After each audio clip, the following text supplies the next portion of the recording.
Hi, I'm Jay. This is my garden. It's a hard mulch life. It's a hard mulch life for me. It's a hard mulch life for you. Planting, gardening, best we can do. Hey guys. So, I have recently, as you know, figured out where a lot of the seeds for my corn is coming from. So, I moved my wife's birdhouse over to the fence over here.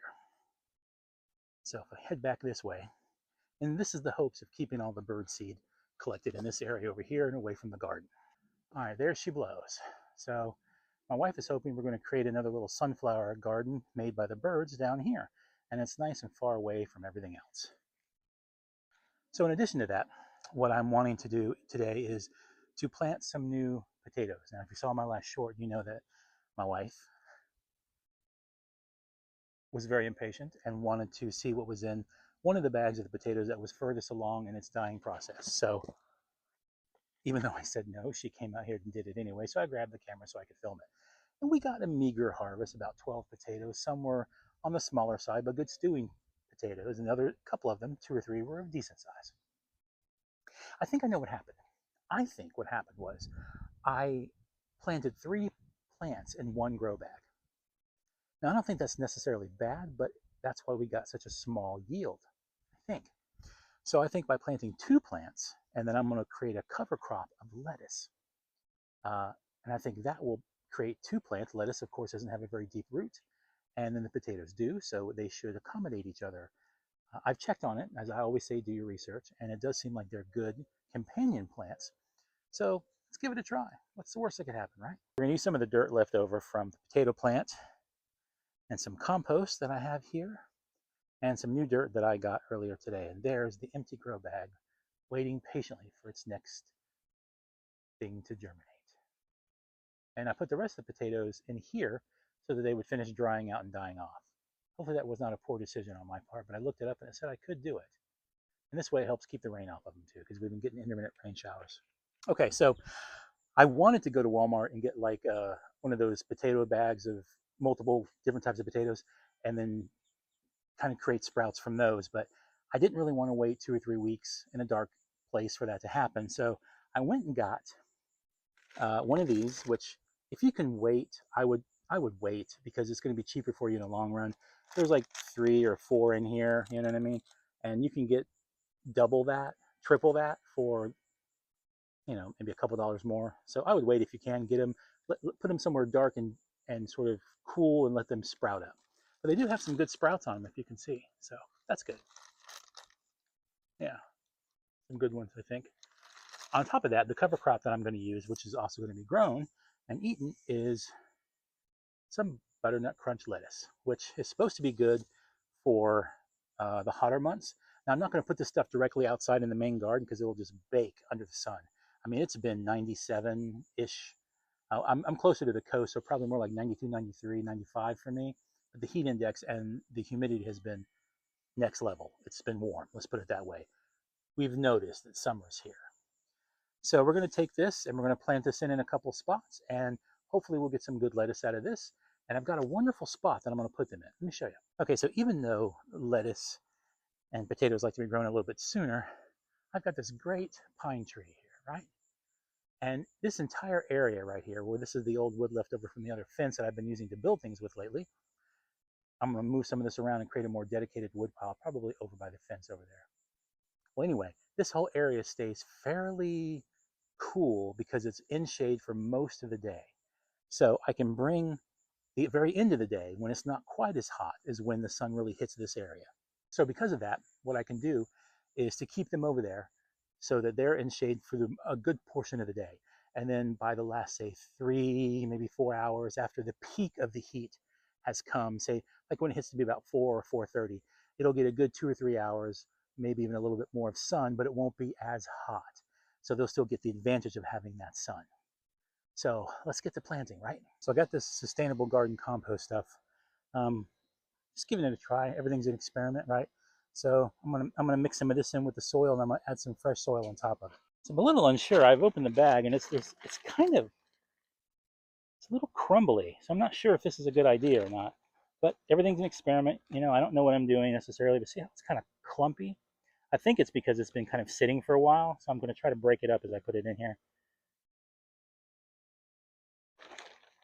Seems like some of the stuff down here is not too bad.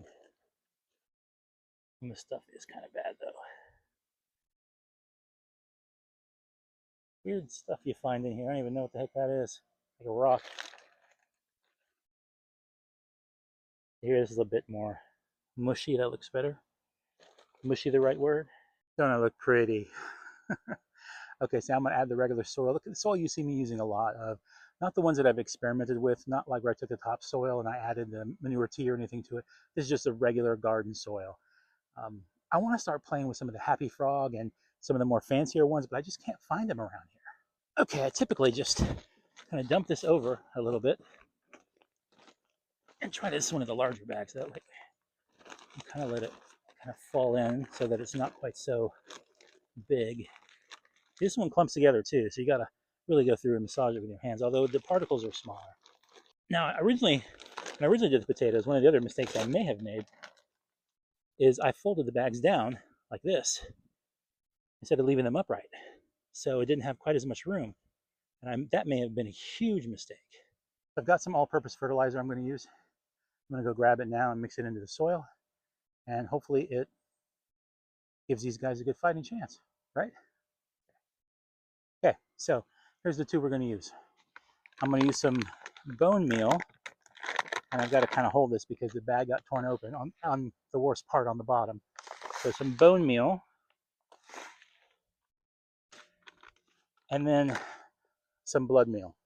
Now the reason why I'm using both of these is the blood meal is really good for like nitrogen, which is what you really want to get those plants and that foliage to grow in the beginning. And in the end, we want everything to focus on the spuds. So this is a good kind of head start. So we're going to mix this into the soil, and then when I plant the plants, I'm going to mix some of the bone meal in with them. Okay, so bone meal, as I'm told, or as my research has told me, is really good when you start having yellowing foliage on your plants to kind of help promote that going the other way. So I'm going to sprinkle this around. I want this to have a good amounts of nitrogen in it.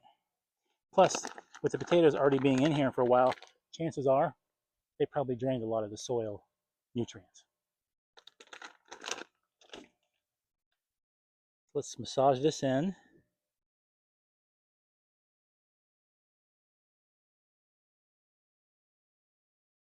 I throw out some of the bigger pieces I see. I don't know that it really matters, but I think it does. Okay, so we're going to get the potatoes in first, and then we'll sow in the lettuce. Hopefully we'll get a good reaction. I'm going to take a look and see what my best potatoes are here. Don't want to tear the bag too much. Now I'm not going to take the red right away. I'm going to take this guy. Remember, I'm only putting 2 in there this time, just to see if there's a big difference. And I want to try one of these purple ones. Isn't that cool looking? Look at how vibrant those things are. Awesome.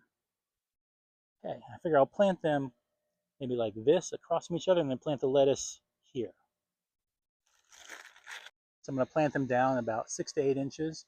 It gives them a good long, deep system for rooting, and hopefully that will give us more yield, because I noticed last time most of our potatoes were within the first maybe, I don't know, 6 inches of the bag. So there was all this space down here that they never even got into. I really hope this purple one goes really good. I would really like to see what these guys look like. I've never really had any potatoes like this before. Only the ones that you get from the store. You know, the yellow, the brown, the reds. I live in a very rural area, and there's not a lot of those kind of things here. Let me kind of angle it so that the spuds are up. Okay. All right. Now let's get the lettuce in. These are very small seeds, so I'm going to, it says about,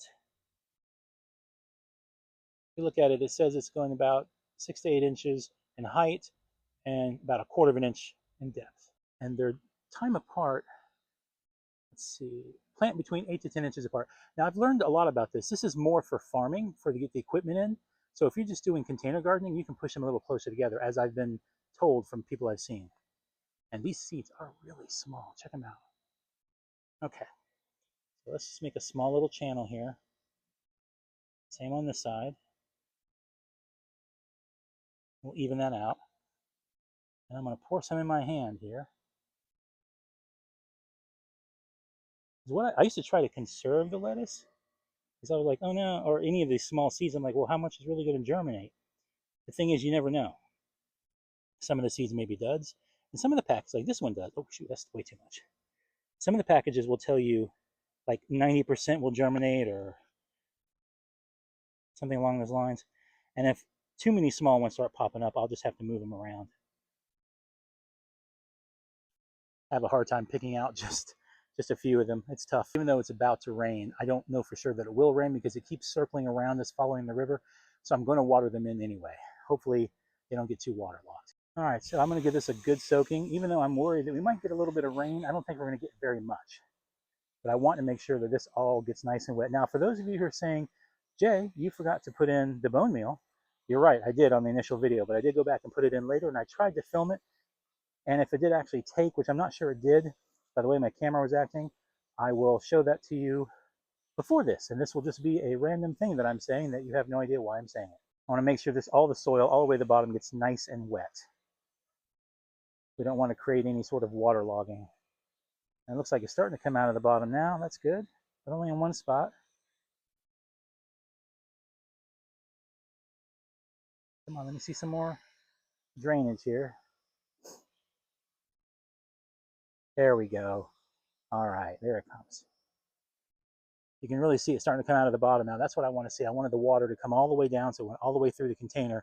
That way I knew for sure that the soil was going to go and get water wet all the way down. That way, because if just the first top layer or so got wet, then the water would, after a while, would start to kind of crisp up and it wouldn't go all the way through. I've had that happen to me before. So we are all watered in and we are good to go. In time, as the storm approaches, I can finish up and not get rained on or electrocuted by a lightning bolt. All right, guys. So hopefully this will work out well. Our lettuce will become a nice cover crop. I will have to keep the potato and the lettuce somewhere a little less out in the open because, you know, we're in mid-July or early to mid-July here in zone 8B, Eastern Coast, North Carolina, so it's hot and I don't want to fry them.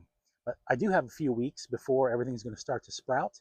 So, I mean, that's good. I mean, we'll be into August by then, so much more humid, but we won't be hopefully quite as hot. In the meantime, I'm going to go wash my hands. My wife would be grossed out by this because she can't stand it when people touch the soil and mix it up without gloves on. And usually I would be too, but I can't feel it. Like you can't feel the clumps and stuff. I don't know, it's dumb. But anyway, I hope you guys enjoyed the video. I'm Jay. It's been a hard mulch life. And thank you for hanging out with me.